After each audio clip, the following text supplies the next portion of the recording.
గద్దర్ గారు బతికున్నప్పుడు మీరందరూ ఏమయ్యారా? మీరందరూ గద్దరన్న బతికున్నప్పుడు మీరందరూ ఎక్కడున్నారు? గద్దరన్న వెన్నులో బుల్లెట్లు దిగితే గద్దరన్న నా దగ్గరికి వచ్చాడు.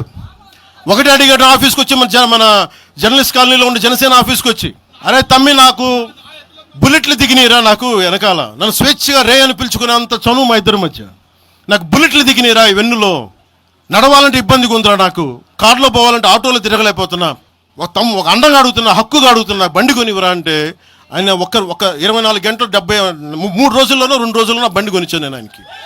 ఇప్పుడు ఎందుకు చెప్తున్నానంటే ఆ రోజు నేను చెప్పుండొచ్చు, నేను చెప్పట్లా. మీకేం తెలుసు గద్దర్ గారి గురించి? మీకేం తెలుసు? మీరేం మాట్లాడతారు గద్దర్ గారి గురించి? బతికున్నప్పుడు ఆయనకి ఏం చేశారు మీరందరూ? బతికున్నప్పుడు మీరేం చేశారు ఆయనకి? మీరు పర్మిషన్ ఇవి కూడా ఇవ్వాలా? మీరు ఒక్కళ్ళు మాట్లాడలా? ఏదైనా అవసరం వస్తే నాకు వచ్చి, నా కాడకు వచ్చి ఆయన గద్దరన్న ఏంటి ఏమనుకుంటున్నారు మీరు? నేను పాలిటిక్స్లోకి వచ్చాక తెలుసు అనుకుంటున్నారా గద్దరన్న? మీరందరూ చూసిన ఖుషీ సినిమా చూసిన తర్వాత చిరంజీవి గారు ఫోన్ చేశారు నాకు, అరే గద్దర్ గారు ఫోన్ చేస్తున్నారా నీకోసం, ఒకసారి నేను కలవాలంటాను. ఆయన ఒకటే మాట అన్నారు చూసి, అరే మా పోరలు చూపించిన రా బాబు నీ సినిమా పాట, దాంట్లో నువ్వు తాకట్లో భారతదేశాన్ని తాకట్లో పెట్టే విజువల్ పెట్టావంట, నువ్వు మాకు అర్థమవుతుందా, మా భావాలను అర్థం చేసుకున్నవాడు అని చెప్పి. తరిమేల నాగిరెడ్డి గారి తాకట్లో భారతదేశాన్ని ఆ భావన నువ్వు పెట్టావంటే మాకు అర్థమవుతుందని నేను చెప్పాను. నాకు లెఫ్ట్ వింగో రైట్ వింగో తెలియదు అన్నా, నాది హ్యూమనిజం అవుతున్నా, మీకు తోస్తున్న సంతోషం అన్నా అని చెప్పి. ఆ రోజు నుంచి ఆయన చనిపోయేదాకా, ఆయన అంతిమ ఘడియల వరకు ఆయన హాస్పిటల్లో ఉంటే వెళ్ళి కూర్చొని, అన్నా మీకు ఏం కావాలి చెప్పండి అంటే, ఏం వద్దురా తమ్మి, తెలంగాణ యువతకి కానీ ఆంధ్ర యువతకి కానీ భారతదేశంలో యువతకి భవిష్యత్తు వాళ్ళదని చెప్పు. ఆయన నాకు రాసిస్తే, ఆయన నాకు ఒక లెటర్ రాసిస్తే నేను అది కూడా బయట పెట్టలా.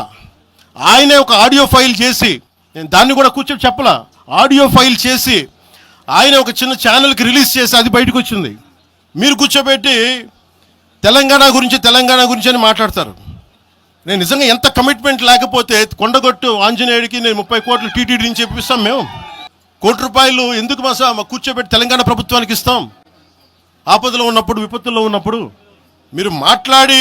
కస్టమర్లకు 100% నమ్మకం, మీరు పెట్టిన ప్రతి పైసాకి భరోసా. మా Vennar palazzo grand, Nellore children's park road, Pinakini avenue, 5వ వీధి. నూతనంగా నిర్మించిన అధునాతన పలోజో గ్రాండ్ అపార్ట్మెంట్ లో ఫ్లాట్లు కలవు. ప్రభుత్వ అప్రూవల్ తో నిర్మించబడిన 5 ఫ్లోర్లలో లగ్జరీ అపార్ట్మెంట్ నెల్లూరు ప్రజలకు అందుబాటులో కలదు.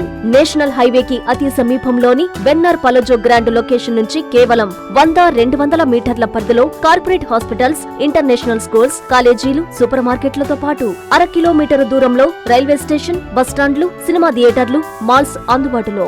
5 ఫ్లోర్లలో నిర్మాణం. ఫ్లోర్ కి 6 ఫ్లాట్లు. ఒక్కో ఫ్లాట్ 3200 SFT తో నిర్మాణం మరియు ప్రతి ఫ్లాటు 4 బెడ్రూమ్లతో కూడినది. ప్రతి ఫ్లాటుకు విశాలవంతమైన 3 బాల్కనీ, సిట్అవుట్లు కలవు.